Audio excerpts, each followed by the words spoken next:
ൊരു കാതും കേൾക്കാത്തതില്ല എന്റെ പ്രിയരാം ഹബീബിന്റെ നാമം.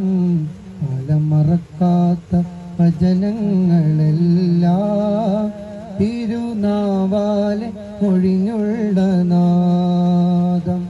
മണ്ണിൽ ഇനിയില്ല ഇതുപോലൊരാളും ജന്മം നമുക്കായി സമർപ്പിച്ച ദേഹം.